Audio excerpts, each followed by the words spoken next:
नमस्कार शेतकरी मित्रांनो, मी शेतकरी या युट्यूब चॅनलमध्ये आपलं मनापासून स्वागत आहे। शेतकरी मित्रांनो, मागच्या व्हिडिओमध्ये आपण RAVS 24 या नवीन सोयाबीन वाणाची त्या ठिकाणी माहिती बघितली होती। तर आजच्या व्हिडिओमध्ये आपण ग्रीन गोल्ड कंपनीचे 3344 या नवीन सोयाबीन वाणाची त्या ठिकाणी माहिती जाणून घेणार आहोत। एकरी उत्पादन आपल्याला या सोयाबीन पासून किती भेटणार आहे, सोबतच एकरी किती किलो पर्यंत बियाणे आपण या सोयाबीन वाणाची पेरणी केली पाहिजे, जेणेकरून अधिकाधिक उत्पादन आपल्याला या ग्रीन गोल्ड 3344 या वाणापासून मिळणार आहे। याची संपूर्ण माहिती बघण्याचा प्रयत्न करणार आहोत। त्यासाठी व्हिडिओ शेवटपर्यंत पहा आणि आपण जर मी शेतकरी या युट्यूब चॅनलवर नवीन असाल तर अशा शेतीविषयक नवनवीन माहितीसाठी चॅनलला सबस्क्राइब नक्की करा। शेतकरी मित्रांनो, ग्रीन गोल्ड कंपनीचे 3344 शेतकऱ्यांचे पसंतीचे वाण त्या ठिकाणी ठरलेले आहे।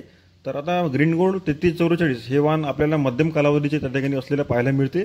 म्हणजे आपण याचा जर कालावधी पाहिला तर आपल्याला 100 ते 105 दिवसानंतर या पिकाची किंवा या ग्रीन गोल्ड 3344 या वाणाची त्या ठिकाणी काढणी झालेली पाहायला मिळते।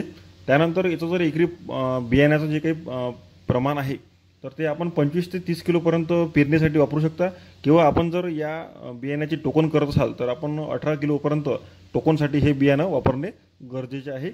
तर शेतकरी मित्रांनो, ग्रीन गोल्ड 3344 या वाणाचे वैशिष्ट्य असे आहे की याच्यामध्ये 50% पेक्षा जास्त हे 4 दाण्याचे शेंगा असलेले त्या ठिकाणी पाहायला मिळते।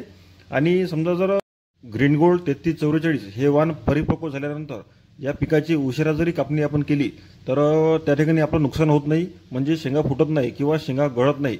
हे वैशिष्ट्य 3344 या वाणाचे आपल्याला पाहायला मिळते।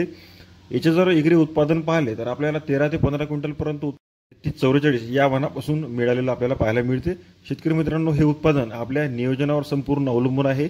आपण खत व्यवस्थापन, फवारणी व्यवस्थापन जर योग्यरीत्या या वाणावर केलं तर आपल्याला अधिकाधिक उत्पादन त्या ठिकाणी या वाणापासून घेऊ शकता। शेतकरी मित्रांनो, या वाणाबद्दल आपण थोडक्यात माहिती या ठिकाणी जाणून घेतलेली आहे। माहिती कशी वाटली नक्की कमेंट करा।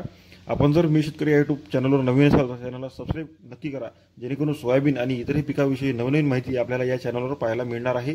सोबतच आपल्याला कोणत्या मागच्या 2023च्या खरीप हंगामामध्ये अधिकाधिक उत्पादन मिळालेले आहे त्याचं कमेंट नक्की करा, जेणेकरून इतर शेतकऱ्यांना त्याचा माहितीचा फायदा होणार आहे। तर शेतकरी मित्रांनो,